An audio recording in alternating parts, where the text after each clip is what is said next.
Salut les confinés.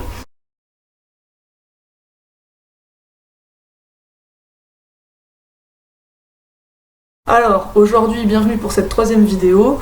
Je vais vous proposer un petit circuit gainage profond. Vous allez voir, ça va quand même bien bosser. Et relié en fait à de la gestuelle shooter. C'est un circuit qu'on propose en fait avec nos deux joueuses vraiment spécifiques qui sont des postes arrière et qui sont vraiment des... Voilà, qui prennent beaucoup d'impact lors des matchs, qui finissent très souvent près du cercle et qui ont un petit manque de gainage qui fait que en fait, elles explosent un peu au contact et elles ont tendance à aller dans l'horizontalité plutôt que la verticalité.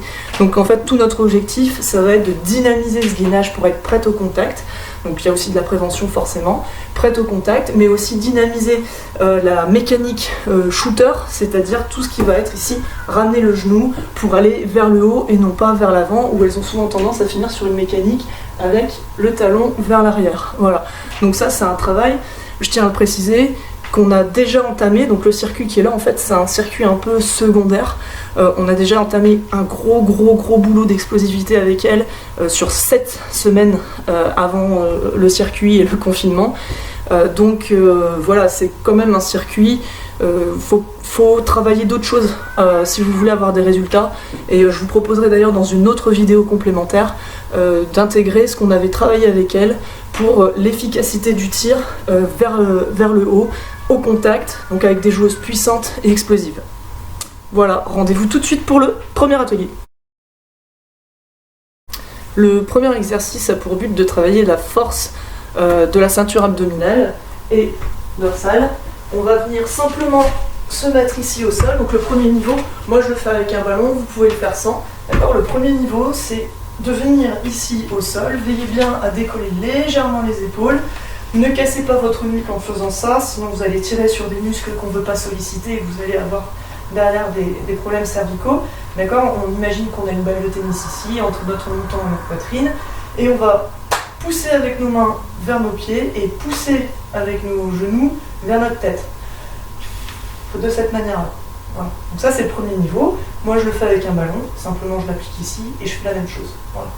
Le deuxième niveau, un peu plus confirmé, qui va un peu plus travailler, c'est de venir ici en équilibre sur les fesses, les pieds décollés, et on travaille de la même manière. On ramène les genoux et on pousse avec les bras. Voilà. Les opposés, c'est-à-dire que vous allez venir chercher ici votre main droite et genou gauche. Voilà, même manière, travaillez ici. Une fois que vous avez bossé ces deux petites gammes-là, vous pouvez enchaîner sur un travail un peu plus dynamique. Vous allez travailler ici en ouverture de poitrine, venir en équilibre sur les fesses, et on travaille.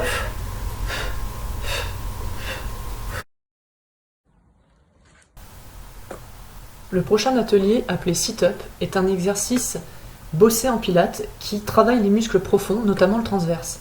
Il s'agit d'allier la coordination et des repères kinesthésiques envoyés à votre cerveau. Pensez à décoller les épaules du sol sans casser la nuque. Inspirez et expirez sur la montée. Posez les pieds au sol et alliez ça à un mouvement de tir. Restez bien groupés.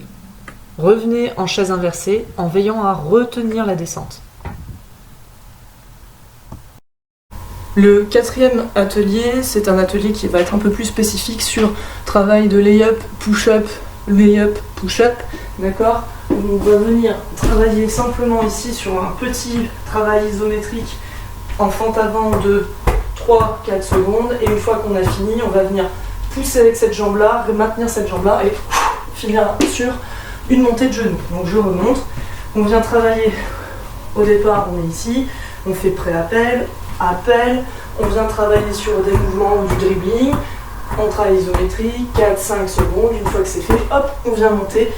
L'objectif c'est d'être vraiment très dynamique et explosif sur la montée de genou, d'accord?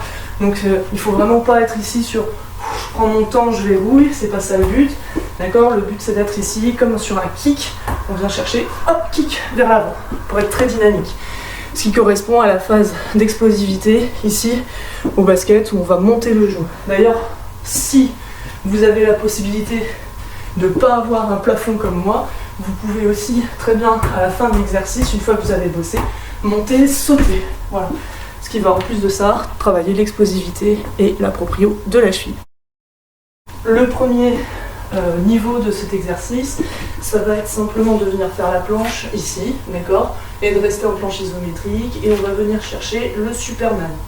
Hop, on vient, on pose. Donc on lève, d'accord, le bras et la jambe opposée, on essaye de maintenir, voilà, et on pose. Donc ça, c'est le premier niveau. Le deuxième niveau, on vient faire la même chose, on est ici sur un travail, hop, de Superman, et on va venir pousser avec sa main et son genou 2-3 secondes avant de reposer. D'accord, donc je remonte, on vient travailler en Superman, on reste bien équilibré, et on vient pousser 2-3 secondes ici avec son genou et sa main. Donc ça vous demande déjà pas mal de travail de proprio, d'équilibre, d'accord. Pensez toujours à bien serrer les abdos, serrer les fesses pour pas que votre bassin bouge dans tous les sens. Le dernier niveau, c'est de venir travailler là-dessus, d'accord, sur monter, poser sur le côté, on part en Superman et on enchaîne. Tac, tac, et on recommence. Hop, monter, mettre les mains sur le côté, Superman, etc. Donc voilà, ça c'était le troisième niveau. Bien sûr, après, vous pouvez, c'est libre à votre créativité, vous pouvez complexifier les chaînes motrices et de coordination. Ce circuit, moi, je le travaille sur un temps entre 20 et 30 secondes, pas plus, parce qu'après je trouve que c'est traumatisant et que c'est pas forcément des efforts dont on a besoin au niveau du basket. Donc moi je préfère travailler entre 20 et 30 secondes au niveau du gainage, surtout qu'on enchaîne en fait l'exercice 1, l'exercice 2, l'exercice 3, 20-30 secondes, 20-30 secondes, 20-30 secondes. Et du coup, au bout d'un moment, vous allez vraiment sentir la fatigue et on enchaîne le circuit 2 à 3 fois. Voilà, sans qu'il y ait réellement de pause entre les exercices. Voilà. Après, bien évidemment, libre à vous d'adapter. Si vous sentez que vous êtes cuit et que vous n'arrivez plus à faire l'exercice, ça sert à rien de rentrer dans du lactique et des trucs qui vont vous faire soit cramper, soit vraiment très douloureux, à part vous donner des crampes ou des douleurs le lendemain, vous n'aurez pas travaillé comme on veut. Voilà. Donc je rappelle, ces circuits-là pour le moment sont privilégiés sur de la qualité plutôt que de la quantité, et ce qu'on veut c'est que ça travaille, mais que ça travaille bien et efficace. Je pense que vous avez toutes les pistes pour faire un bon circuit gainage. C'est du gainage profond, je le rappelle, et on a mêlé à ça de la gestuelle shooter pour que ça reste adapté tout simplement au milieu du basket. Voilà, à la prochaine vidéo, salut!